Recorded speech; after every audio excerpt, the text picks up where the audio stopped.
All right, guys, in this exercise, we are asked to find who did the homicide.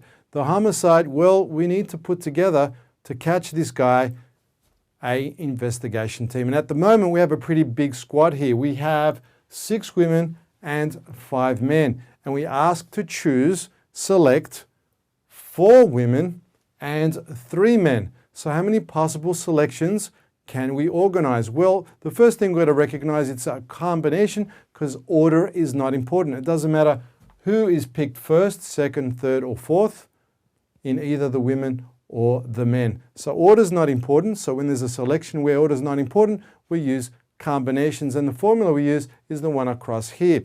And the number of combinations is shown by 2 types of notations. We have the first one here, which is the binomial notation, where we have the n over the r, and the conventional one right over here, the n on the left and the r on the right. And the way it works is where we have the total number of places n, combination where r is the positions to be filled. So here we have 6 total number of women, and we're going to pick 4 places to fill.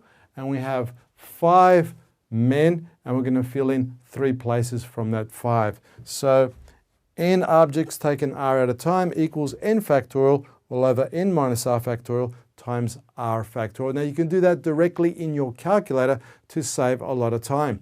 So what we're going to do is work out this investigation team. So we need 4 women from the 6, and again 3 men from the 5. So let's write out the data. So how many women do we have at the moment? We have 6 women. And we have how many men? We have 5 men. Now we need to select, out of the 6 women, we need to select how many women? 4 women for this team. And, let me put that and there. And how many men? 3 men. 3 men. So now we're going to put this data, we're going to put it in this kind of expression. We're going to put it in this kind of format and evaluate it. So let's go ahead and do that. So we have 6 women, so let me just write it out. 6 women, and we're going to choose, out of the 6 women, 4. And, see that and there? We're going to use the multiplication principle. So that will be multiplication here. And we're going to choose from 5 men, a total of 5 men, we're going to choose 3 men.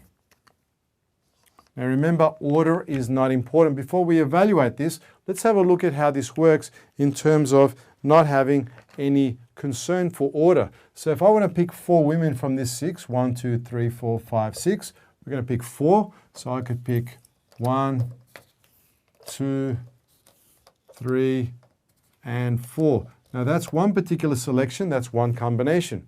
Now because order is not important, it doesn't matter if I change the order.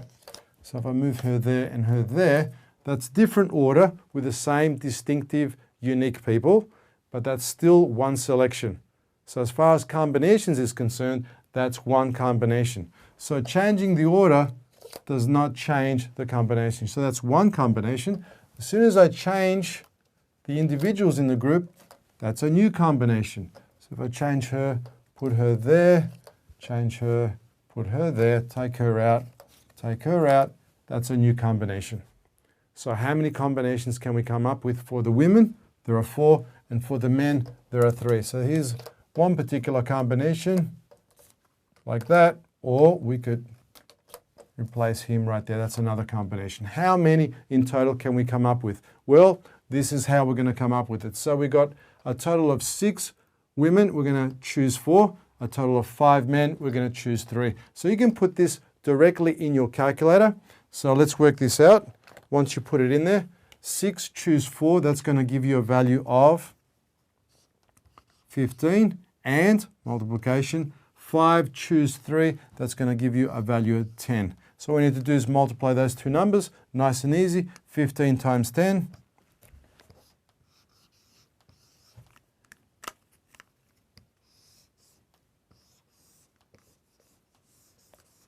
So there are 150 ways to choose 4 women from 6 and 3 men from a total of 5 men.